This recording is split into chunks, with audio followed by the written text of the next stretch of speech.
Hello students. कल हमने human respiratory systems complete कर दिया था, राइट, जो मोस्ट इम्पोर्टेंट क्वेश्चन है।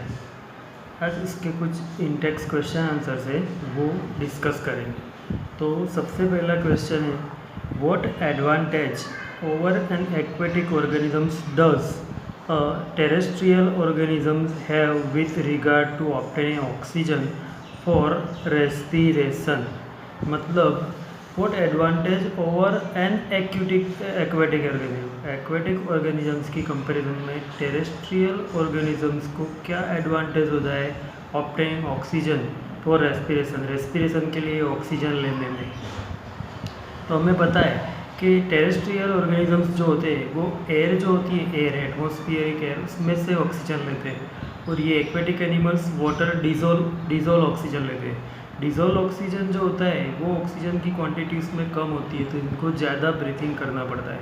क्या करना पड़ता है? ज़्यादा ब्रीथिंग करना पड़ता है, और इसमें ऑक्सीजन ज़्यादा होता है एयर में, तो वो इजीली मिलता है, तो ब्रीथिंग रेट उनका कम होता है। तो the amount of dissolve oxygen is fairly लो।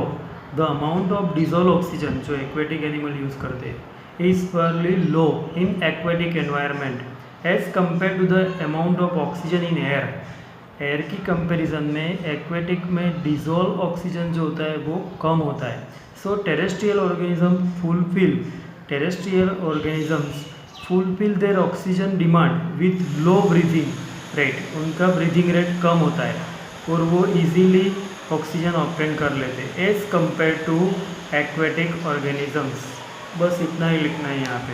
तो ये याद रखना है कि डिजोल्व ऑक्सीजन जो होता है वहाँ पे ऑक्सीजन कम होता है, यहाँ पे ज़्यादा होता है, वो इजीली मिल जाता है, इसलिए इनका ब्रीथिंग रेट कम होता है और इनका ज़्यादा होता है। मतलब 1 मिनट में वो ज़्यादा ब्रीथिंग कम करते हैं, ये ज़्यादा करते हैं, राइट। अब what are the different ways in which glucose is oxidize to provide energy in various organisms. तो इसमें वो जो चार्ट दिया है वही ड्रॉ कर देना है, जिसमें ग्लूकोज 6 कार्बन मोलिक्यूल, उसमें से इन साइटोप्लाज्म में पायरूवेट बनता है, राइट। फिर पायरूवेट में से 3 अलग अलग ऑक्सीजन होते हैं, एरोबिक रेस्पिरेशन होते हैं, एरोबिक रेस्पिरेशन, एनारोबिक रेस्पिरेशन और लैक ऑफ ऑक्सीजन वाला। वो तीनों वाला वो चार्ट जो होता है वही यहाँ पे लिखना है कि पाथवे कौन कौन से डिफरेंट होते हैं, वही याद रखना है। जैसे तुम्हें याद हो तो उसमें सबसे पहले एब्सेंस ऑफ ऑक्सीजन, ऑक्सीजन की एब्सेंस में एनएरोबिक रेस्पिरेशन होता है, उसमें ग्लूकोज में से क्या बनता है, ethanol plus carbon dioxide plus energy, right. और lack of oxygen muscle cells में लैक्टिक एसिड और एनर्जी। और प्रेजेंस ऑफ ऑक्सीजन मिटोकॉन्ड्रिया में जो होता है उसमें carbon dioxide, water and energy, ये 3 सब्सटेंस बनते हैं, राइट। तो ये सेकंड क्वेश्चन में वो पूरा चार्ट ड्रॉ करके लिख देना है। फिर इसमें थर्ड क्वेश्चन है, how is oxygen and carbon dioxide transported in human beings. Oxygen और कार्बन डाइऑक्साइड का ट्रांसपोर्टेशन कैसे होता है ह्यूमन बींग्स में। तो इन human beings the respiratory pigment हमने देखा था हीमोग्लोबिन। क्या होता है? Haemoglobin has high affinity for oxygen. उसकी एफिनिटी ऑक्सीजन के लिए हाई होती है, मतलब वो ऑक्सीजन को इजीली अपनी तरफ खींचता है, तो वो has high affinity for oxygen, so it is mostly transported by haemoglobin. इसलिए ऑक्सीजन किससे ट्रांसपोर्ट होता है? हीमोग्लोबिन से। Carbon dioxide is more soluble in water, और कार्बन डाइऑक्साइड जो होता है वो वाटर में मोर सोल्यूबल होता है देन ऑक्सीजन से ज़्यादा। Hence it is mostly transported in dissolve form in our blood. तो वो डिजोल्व फॉर्म में होता है, वाटर में जैसे डिजोल्व हो जाएगा और ब्लड के फॉर्म में मिक्स होके वो ट्रांसपोर्ट होता है, और ऑक्सीजन हीमोग्लोबिन के साथ ट्रांसपोर्ट होता है, राइट, क्योंकि हीमोग्लोबिन में एफिनिटी ऑक्सीजन के लिए ज़्यादा होती है, राइट। तो ये दोनों का ट्रांसपोर्टेशन ऐसे होता है। फिर लास्ट क्वेश्चन है, how are the lungs design in human beings to maximize the area of the exchange of gases. Lungs कैसे डिज़ाइन होता है टू मैक्सिमाइज एरिया, मतलब बड़ा करने के लिए, the area exchange of gases के एक्सचेंज के लिए। तो हमें पता है कि the respiratory passage in the lung divide into smaller and smaller tubes. Lungs जो होता है वो स्मॉलर एंड स्मॉलर ऐसे डिवाइड होता जाता है, ट्यूब्स में डिवाइड्स होते जाता है। Which finally terminate into balloon like structure, last में बलून लाइक स्ट्रक्चर बनता है, राइट। और बलून लाइक स्ट्रक्चर को हम क्या बोलते हैं, अल्वेओली, क्या बोलते हैं, अल्वेओली, राइट, अल्वेओली। तो the alveoli present in lungs, lungs में जो अल्वेओली होती है, प्रोवाइड द मैक्सिमम एरिया, ये अल्वेओली मैक्सिमम एरिया प्रोवाइड करती है for exchange of gases in human being. वो अल्वेओली मतलब जो पूरा पासेज होता है वो डिवाइड हो के छोटे पार्ट्स में, और वहाँ से फिर लास्ट में अल्वेओली बनता है। और अल्वेओली जो है वो मैक्सिमम एरिया प्रोवाइड करता है for exchange of gases in human being, right. तो ये 4 क्वेश्चन है तुम्हें लिखने और लर्न भी करने हैं, ओके। अब इसमें आगे क्या आएगा, तो ट्रांसपोर्टेशन, जैसे रेस्पिरेटरी सिस्टम देखा हमने, अब आएगा ट्रांसपोर्टेशन। तो ट्रांसपोर्टेशन में ये एक एक्टिविटी दी है। तो एक्टिविटी में क्या दिया है कि visit health centre in your locality, health centre की विजिट करनी है and find out what is the normal range of haemoglobin content the human beings, haemoglobin normal कितना होता है वो, राइट। तो ये सब इसमें सिर्फ क्वेश्चंस है, उसके आंसर। तो सबसे पहले मैं इसमें बताऊं कि the normal range of haemoglobin content is 12 to 18 ग्राम पर डेसीलीटर। नॉर्मल रेंज क्या होती है, नॉर्मल रेंज हीमोग्लोबिन की, किसकी, हीमोग्लोबिन, वो क्या होती है 12 to 18 ग्राम पर डेसीलीटर, क्या होती है, डेसीलीटर, 12 to 8 ग्राम पर डेसीलीटर ह्यूमन बीइंग्स में। नॉर्मल 12 to 8 ग्राम पर डेसीलीटर ये रेंज होती है उसकी, राइट। फिर इसमें ऐसा एक क्वेश्चन होता है कि is the same for children and adult, ये जो रेंज है वो एडल्ट एंड चिल्ड्रन दोनों के लिए सेम है, एडल्ट एंड चिल्ड्रन दोनों के लिए, तो नो, इसमें दोनों के लिए सेम नहीं होता है। चिल्ड्रन जो होता है ना, चिल्ड्रन कौन सा, 3 to 12 मंथ्स वाला, 3 to 12 ईयर्स वाला, उसका जो कंटेंट होता है हीमोग्लोबिन कंटेंट वो होता है 11 ± 1.5 ग्राम पर डेसीलीटर, मतलब 11 होता है और उसमें ±1.5, मतलब 1.5 या तो प्लस होता है या माइनस होता है, इतना होता है। 11 ± 1.5 या तो 11 + 1.5 या उसमें से माइनस, मतलब एवरेज 11 होता है। किस में, चिल्ड्रन जो होते हैं जिसकी एज 3 to 12 ईयर्स होती है वो, राइट। और एडल्ट में तो 12 to 18 होता है रेंज, क्या होता है 12 to 18, ये चिल्ड्रन की रेंज होती है जो एवरेज 11 के आसपास ही होती है, और एडल्ट में 12 to 18 रेंज होती है, ये याद रखना है, राइट।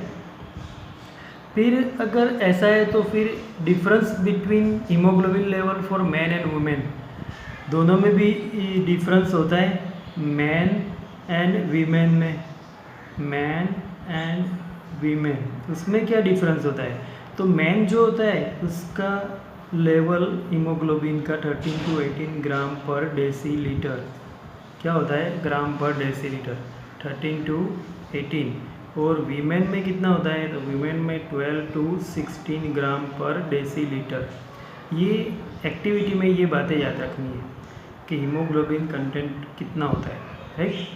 फिर लास्ट में एक ऐसे भी क्वेश्चन पूछते हैं कि हीमोग्लोबिन कंटेंट मेल, फीमेल और काउस ये सब में सेम होता है, तो यस होता है, काल्स में भी होता है। In the haemoglobin content different in, तो काल्स मेल एंड फीमेल सब में क्या होता है, डिफरेंट होता है, अलग अलग होता है।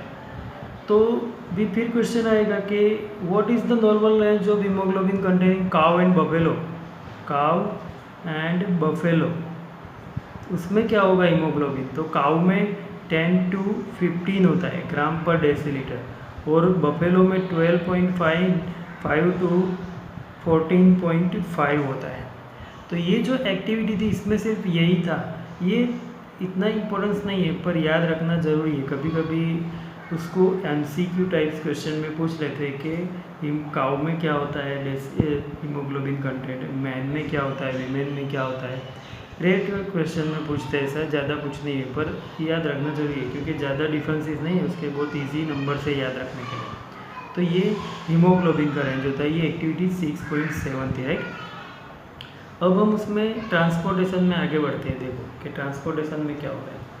तो we have seen in previous section that blood transports food. हमने प्रीवियस सेक्शन मतलब 9th में देखा था कि ब्लड ट्रांसपोर्ट्स फूड, फूड को ट्रांसपोर्ट्स कौन करता है? Blood. Oxygen and waste material in our bodies. Blood क्या क्या ट्रांसपोर्ट करता है? Food, oxygen and waste material in our bodies.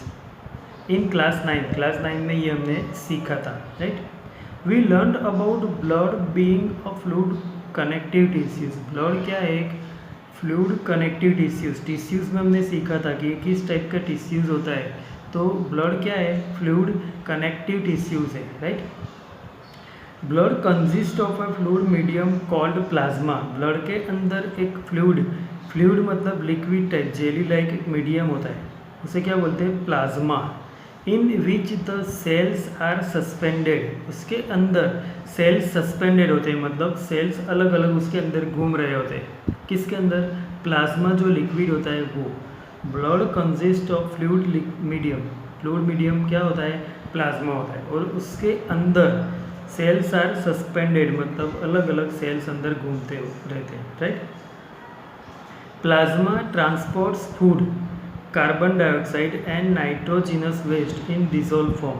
Plasma जो फ्लूइड होता है मीडियम, वो क्या करता है? फूड ट्रांसपोर्ट करता है। Carbon dioxide and nitrogenous waste, nitrogen containing waste जो होते हैं वो कार्बन डाइऑक्साइड एंड फूड, उसको वो क्या करता है? ट्रांसपोर्ट करता है। पर कौन से फॉर्म में? डिसॉल्व फॉर्म में। डिसॉल्व फॉर्म में वो उसे ट्रांसपोर्ट करता है, right. Oxygen is carried by the red blood corpuscles. तो ऑक्सीजन कौन ले जाता है? तो ऑक्सीजन रेड ब्लड कॉर्पसल्स मतलब रेड ब्लड सेल्स, वो ऑक्सीजन को ट्रांसपोर्ट करते हैं, राइट, एक जगह से दूसरी जगह पे ले जाते। Many other substances like salts are also transported by the blood. और दूसरे बहुत सारे सब्सटेंसेस होते हैं लाइक सॉल्ट्स, ये भी किसके थ्रू ट्रांसपोर्ट होते हैं? By blood. किसके थ्रू? By the blood. तो we thus need a pumping organ to push blood around the body. इसीलिए हमें ये सब ट्रांसपोर्ट करने के लिए एक we thus need a pumping organ, एक ऐसा ऑर्गन ज़रूरी होता है जो पंपिंग का काम करे। पंपिंग होगा मतलब क्या होगा?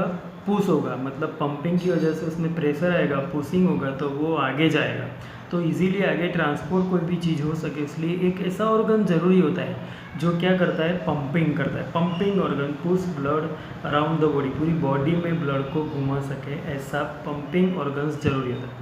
अ नेटवर्क ऑफ ट्यूब्स, और उसके साथ साथ एक नेटवर्क चाहिए ट्यूब्स का, मतलब वेसल्स जो होती है वो tubes, to reach all the tissues, वो कहाँ तक जाए? All the tissues and systems, and all the system, जितने भी सिस्टम्स है उसमें जाए। In place to ensure that this network can be repaired if damage. तो reach the all the tissues and system in place to ensure that this network can be repair in damage. ये ऐसा network जो कभी damage हो जाए तो repair भी कर सके, ऐसे पूरी सिस्टम होनी चाहिए। मतलब जब ब्लड सब जगह पे जाएगा तभी जो डैमेज हुआ है वो रिपेयर होगा, तो उसके लिए पूरा नेटवर्क ज़रूरी है ट्यूब्यूल्स का, जो डैमेज पार्ट को भी, डैमेज टिश्यूज़, डैमेज सेल्स सबको रिपेयर कर सके। तो उसके लिए पंपिंग ऑर्गन्स ज़रूरी होता है। क्या ज़रूरी होता है? Pumping organ. और वो पंपिंग ऑर्गन्स कौन सा है होगा वो तुम्हें पता चल गया होगा कि वो पंपिंग ऑर्गन कौन सा है?